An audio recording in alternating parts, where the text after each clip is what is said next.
My aloof roommate is physically linked to my water cup. I twist the cap and he groans. I take a sip and he licks his lips. But when I poured bubble tea into it and took a few hard pulls on the straw, he lunged at me and snatched the cup away. Don't suck. My cheap plastic water bottle hit the dorm floor and shattered. Great. My roommate, Sebastian, slid a drawer open and pulled out a cup. Here, take this. It was a glass tumbler. High quality stuff. It had these transparent purple lavender flowers swirling around the glass. The lid had a small, tight silicone hole tailored for a straw. It looked brand new. Pristine. I was honestly a little shook. Thanks, man. He avoided my eyes, turning his back to me to focus on his gaming rig. I carefully twisted the lid open. Immediately, a suppressed, low groan came from Sebastian's direction. I poured some warm water in and took a sip. Sebastian sucked in a sharp, jagged breath. His hand on the mechanical keyboard trembled, his fingers slipping off the keys. He licked his lips, looking like he was enduring some kind of torture or intense pleasure. His lips were thin, the Cupid's bow sharp like a knife. Looking at them made me want to bite them. Yeah, okay, I admit it. I'm into Sebastian. I swear to God, before I met him, I was the straightest guy in the state. After high school, my only plan was to get to college and bang a hot, bubbly cheerleader. But the moment I walked into this dorm and saw Sebastian,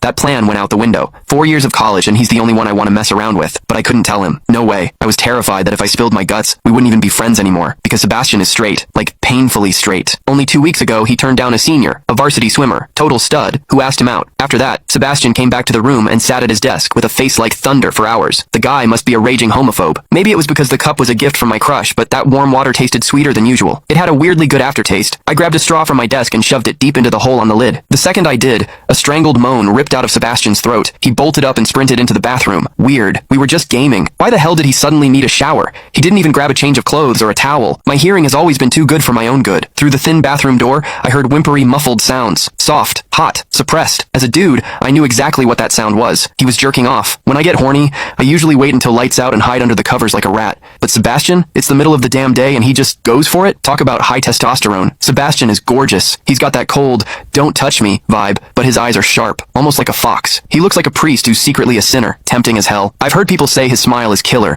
but I've never actually seen it. Sitting there, I couldn't help but picture what was happening behind that door. That aloof, icy face flushed with heat. His lean, muscular body. The veins popping on the back of his hand as he gripped himself. Does he keep that cold expression even when he's beating his meat? My thoughts were getting way too dirty. My face felt hot. After a long time, I heard a final, guttural grunt from the bathroom. The door clicked open, and Sebastian walked out. His face was bright red, a sheen of sweat glistening on his forehead. There was a visible tooth mark on his lower lip where he'd bitten down too hard. He walked straight to his wardrobe, grabbed fresh clothes, and went right back into the bathroom. Then the shower turned on. Okay, now he was actually cleaning up. The mental image of him panting in there made my throat dry. I grabbed the glass tumbler again and chugged a few large gulps. The water in the bathroom stopped, then started again. It took him forever to come out. When he finally did, he looked at me with this weird, resentful glare. Strange. Was I imagining things? Sebastian sat back down to game, and I poured myself another refill. I wasn't really thirsty anymore. Click the link in my bio to get the full story for free.